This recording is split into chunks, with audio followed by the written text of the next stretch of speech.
A craftsman is what young people nowadays call an old man, like me, who is skilled in handicraft. But to me, making colored glaze crystalware is not difficult. Anyone who is meticulous and willing to practice tirelessly can reach my skill level. You have to be precise with the temperature, force, color. I've explained this many times to people who've come to see me. As thanks for coming all this way to talk to this old man, I don't mind explaining a few more times. There are always exceptions, however, and today's visitor seemed more interested in something else. The young man in a suit standing by the door had no excitement or joy in his eyes, and his tone was polite and distant. Mr. Chuck. Instead of asking, he addressed me as a confirmation. I nodded, but didn't move. Nor did I intend to invite him inside. My most prized glazed glass artwork was placed at the door, but he did not even look at it. Obviously, he came here for something else. Can I help you? I want to ask you something. As he spoke, he looked inside, and what happened next went without saying. If he had wanted to discuss craftsmanship with me or asked for some glazed glass artwork, I would have made him a cup of tea, but such a vague plea lacked sincerity. I smiled. It's just me and the mountains. There's no one else around. Just go ahead and say what you want to say. The young man and I remained silent for a while. Then he frowned a little and said, 1908, the White House. Are you sure we should talk here? A crow flew through the trees, and the rustling of leaves almost concealed his deep voice. I looked deep into the forest and stepped back to make way for the young man. Thank you. You're welcome. I closed the door, led him to the living room, and looked outside as I passed the window. In the silence, the trees obscured a faint figure among the mottled shadows. I had been mistaken. No matter how secluded, this place could not stop the enthusiasm of an eager visitor. Did he come for you? Or me as well? I placed the teacups on the table and sat opposite the young man. I'll handle it myself later. It won't involve you. He paused, took a sip from his teacup, then looked up and got straight to the point. About the White House. There are not many who know about this. I have my own channels of information, and I can't disclose much. Sorry. Kid, you know, I can answer you the same way if I want. I shook my head and took a sip with my eyes closed. The tea was pretty good. When we opened our eyes again, we were no longer in the living room. There were glazed glass, molds, furnaces, and a row of unglazed plates. The small workshop was covered with dust and cobwebs. I placed the cup on the low cupboard near me, and in a flash, the scene around us changed.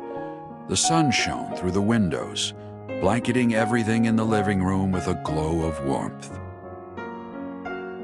I looked at the young man standing opposite to me and saw no alarm or surprise in his eyes. He looked back at me and spoke slowly. Is this your Evol? How did you achieve time travel? Evol. I was surprised. When was the last time I mentioned this word to someone else? You have some tea first. We'll take our time. It was a while before I spoke and pointed to the cup on the table. The colored glazed glass refracted the light, and even the tea became crystal clear, like an illusion. We talked for a long time that afternoon. The first time I heard him say Evol, I inevitably thought of an old friend. They both listened intently as I spoke, nodding from time to time or offering opinions. But this young man was more reserved. his eyes engraved with calmness and reason, while my old friend was more like sunshine, warm, kind. His daughter was like him. The little girl smiled like the sun, not dazzling or eye-catching, but warm and hopeful. Fate is really a wonderful thing. Not long after I recalled my old friend, I met his daughter, along with the cold young man whom she called Victor. But the Victor that day was very different from the Victor of the first meeting. I thought he was a frozen pool of water, accompanied by long nights and late winters. Even the warm spring breeze could not disturb him. Unexpectedly, in the presence of that girl, his expressions were vivid and full of life, like a flowing stream after the ice had melted. So I could probably guess why he wanted to confirm so many things with me and tried so hard to find the truth. It's nice to be young. Before they left, I gave them the box that had remained unopened for a long time. The content of the box was just a souvenir that was no longer useful to me. But for these two young people, maybe it could help them change their fate.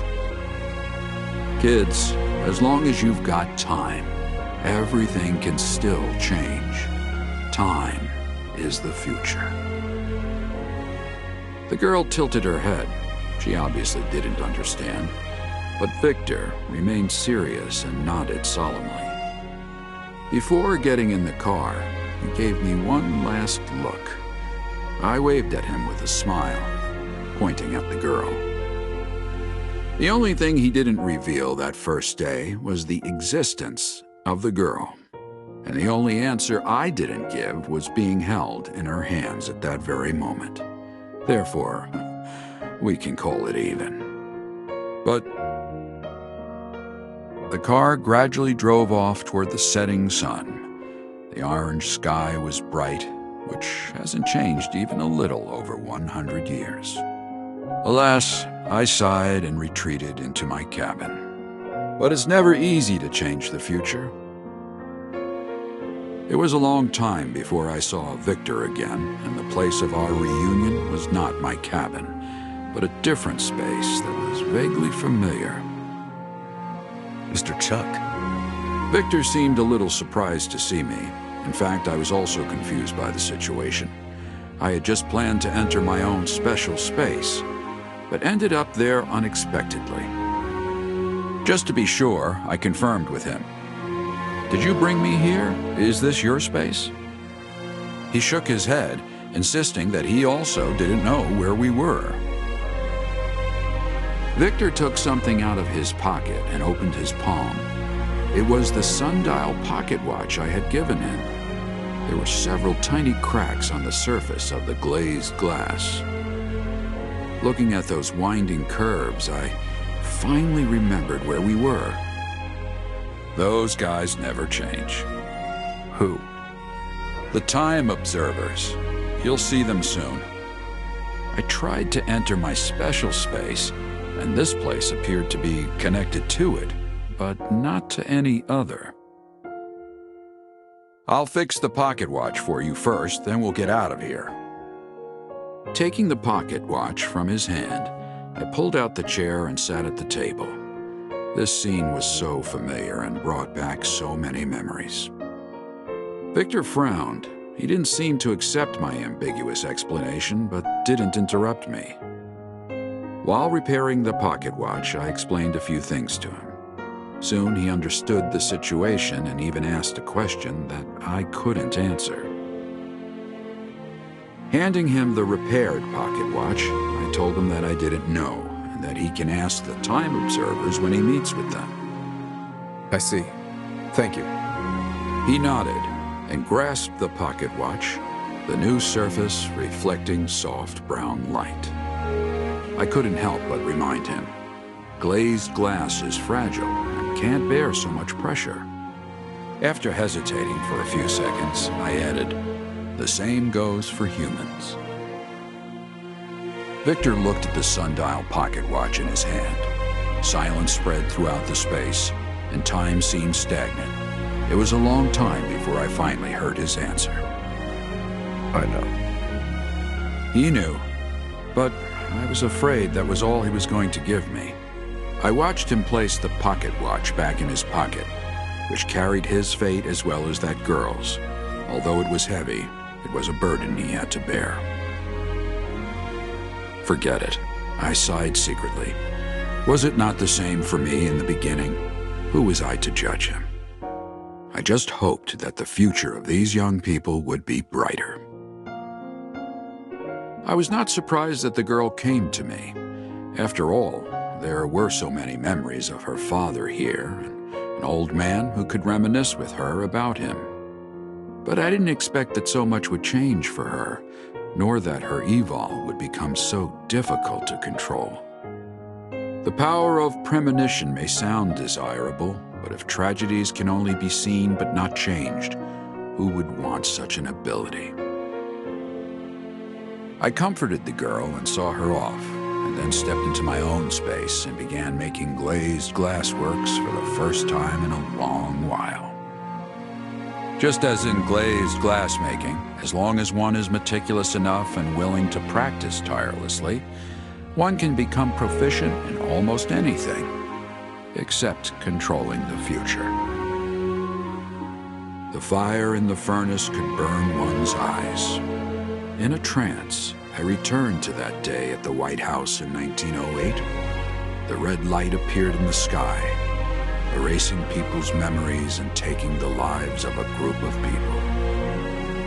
No matter how attentive one is to the details, or how much one tries again and again, fate has been sealed, and the future can never be altered.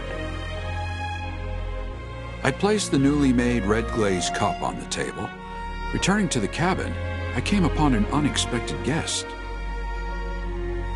Have you found a way? Not yet. Victor replied with a complex look. He stepped forward and handed me the broken pocket watch. I had never seen glaze in such a broken state. Its surface was covered in web-like cracks. Sorry, I can't help you. Perhaps he had expected that result and didn't ask me to make useless attempts. He just bowed low and thanked me. I shook my head and couldn't help looking out the window. The girl's face glowed red in the fiery sunset. She stood under the tree alone, but happy. Perhaps because she knew someone would always be there for her. After seeing them off again, I sat quietly by the window, watching the darkness spread across the sky, devouring all colors. It was nightfall.